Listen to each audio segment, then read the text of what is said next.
Shalom, selamat pagi jemaat yang dikasihi Tuhan. Biarlah kebaikan Tuhan selalu melimpah dalam hidup kita. Hari ini saya akan menyampaikan renungan dengan judul Waspadai Masa Sukar di Akhir Zaman. 2 Timotius 3 ayat 1 dan 2 berkata demikian. Keadaan manusia pada akhir zaman.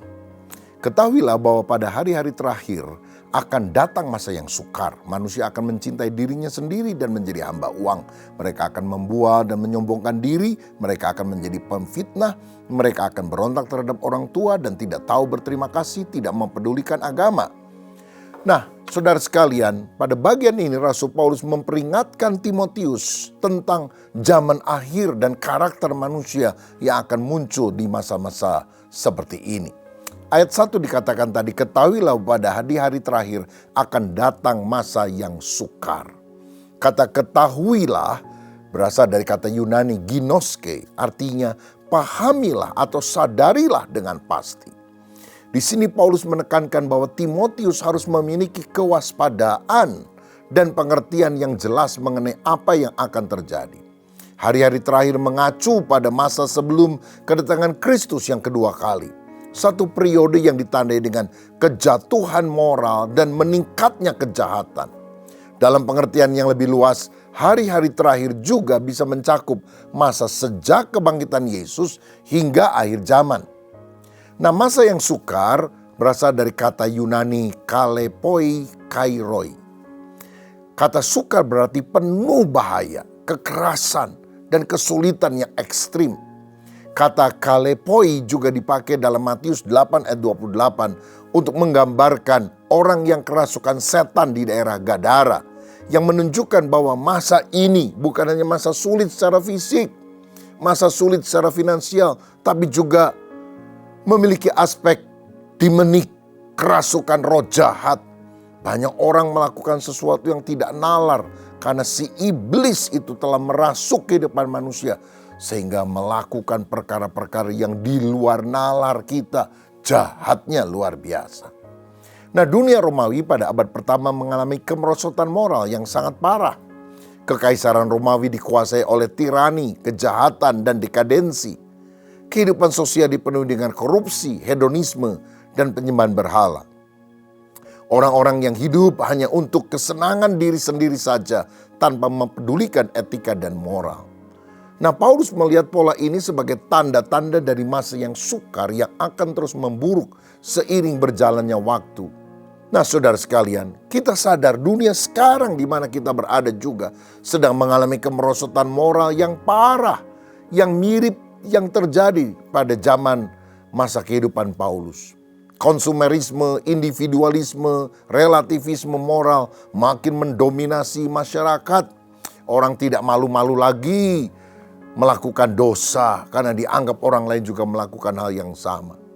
Penyalahgunaan teknologi untuk kejahatan seperti penipuan-penipuan, scam dan sebagainya. Meningkatnya ketidakadilan sosial, yang miskin, yang tidak berdaya ditindas oleh penguasa dengan kejam. Konflik global, peperangan di sana sini adalah tanda-tanda masa yang sukar yang Paulus maksudkan.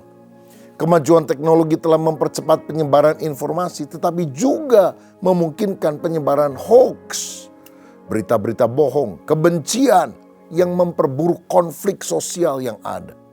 Hedonisme modern terlihat dari budaya hiburan di mana kepuasan diri dianggap lebih penting daripada nilai-nilai moral.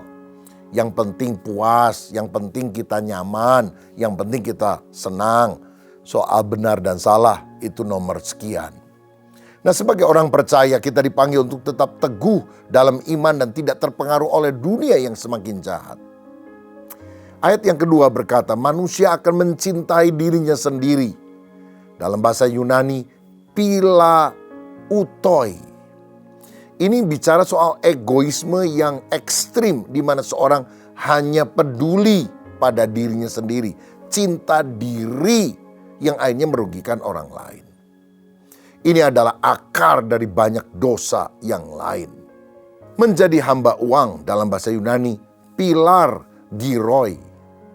Pilos, cinta, dan argyros, perak. Yang berarti kecenderungan untuk mengutamakan kekayaan di atas segala yang lain, ya. Cinta perak, cinta harta duniawi, cinta mamon. Bahaya sekali. Akar segala kejahatan adalah cinta uang. Membual artinya suka membesar-besarkan diri, berbohong demi keuntungan pribadi. Banyak orang sekarang ya yang cuma sesenti dibuat menjadi semeter, yang sejengkal dibuat menjadi panjang lebar. Menyombongkan diri artinya merasa lebih tinggi daripada orang lain dan tidak bisa diajar untuk hidup dalam kebenaran. Karena apa? Sombong, tidak mau merendahkan hati. Pemfitnah berarti menghina Allah, mencemarkan nama baik orang lain, membunuh karakter orang, menjelek-jelekan walaupun tidak ada bukti tentang hal itu. Berontak terhadap orang tua, menandakan kurangnya penghormatan terhadap otoritas orang tua yang merupakan bagian dari kemunduran moral.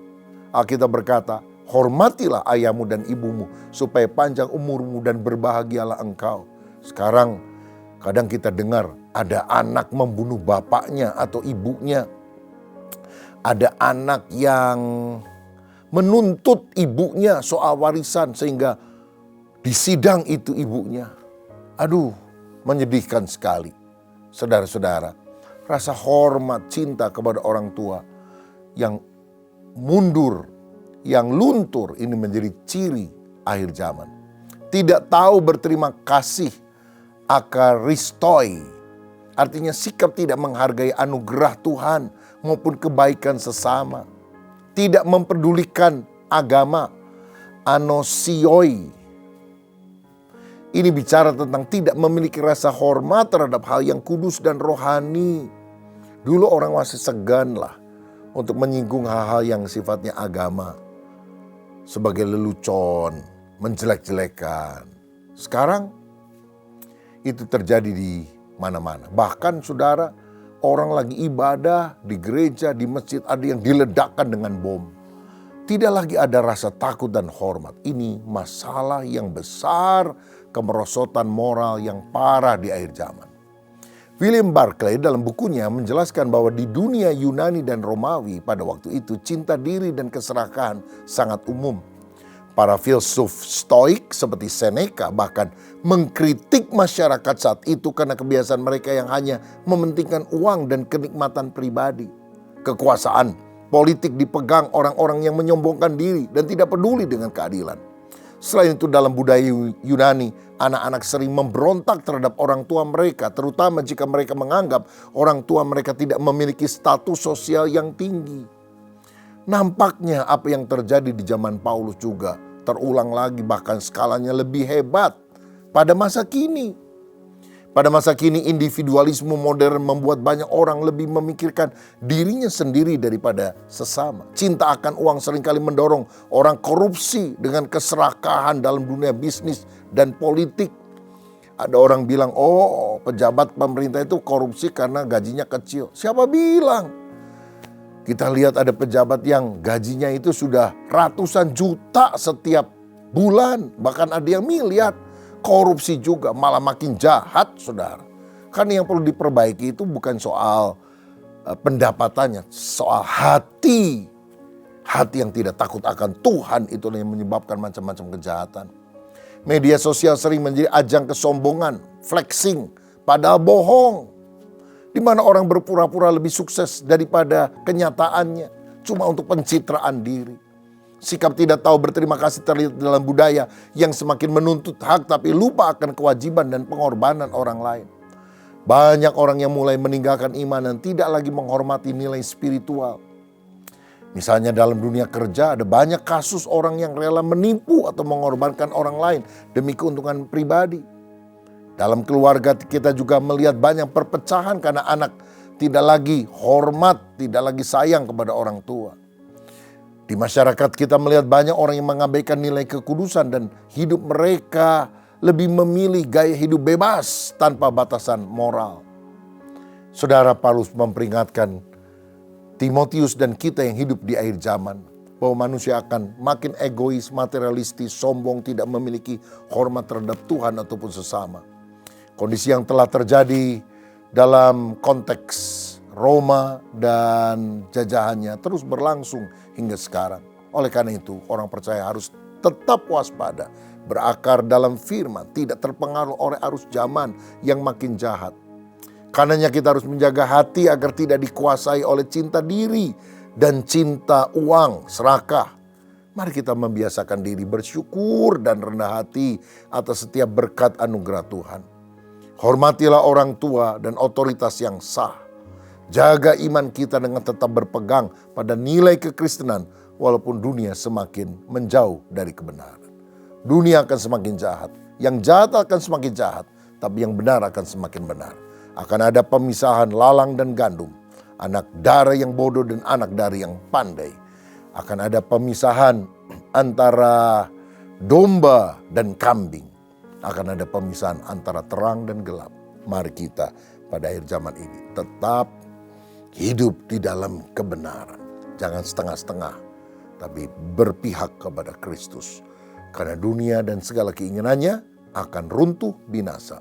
Tapi orang yang merindukan Tuhan akan hidup kekal sampai selamanya. Tuhan Yesus memberkati. Mari kita berdoa. Tuhan, dalam hidup dan dunia yang penuh dengan dosa ini, biarlah kami seperti Nuh yang hidup berkenan kepada Allah. Sehingga ketika hukuman itu datang berupa banjir besar, berupa masalah, berupa apapun, kami diselamatkan oleh karena Tuhan yang baik dalam kehidupan kami. Jadikan kami orang-orang yang takut akan Tuhan, sehingga kami tidak terseret oleh arus dunia. Berkati umat-Mu yang setiap hari rindu diisi dengan kebenaran firman, supaya kami makin dewasa dalam Kristus. Berkat-Mu atas kami, apapun yang kami kerjakan hari ini, kiranya Tuhan memberkatinya. Haleluya. Amin.